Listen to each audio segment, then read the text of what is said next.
One thing I cannot deny is just how well international ETFs are doing this year. International ETFs. Now, typically, I'm not much of a fan, right?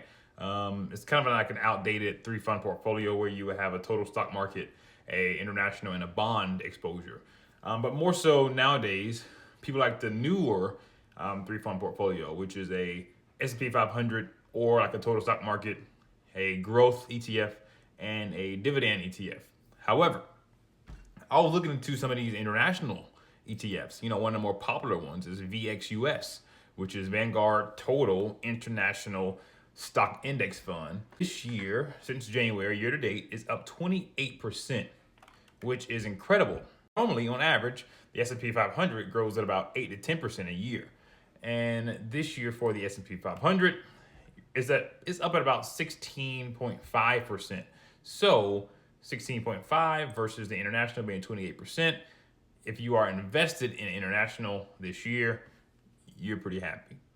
Now I want to take it a little further. If you look more into the international ETF, that VXUS, I'm going to look at the top 10 holdings. First off, it's led by financials. 22% of the fund is.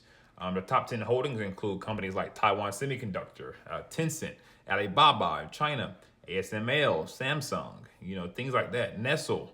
And if you go to the S&P 500, of course, you already know those top 10. It's primarily ran by technology, right? 35% of technology. The top 10 includes NVIDIA, Microsoft, Apple, Amazon, Meta, Broadcom, Google, Tesla, Berkshire Hathaway, all companies that you're pretty aware of. I just thought I'd hop on here and let you all know that information. International ETFs are rolling this year. Are you investing in international ETFs? Let me know below. Peace.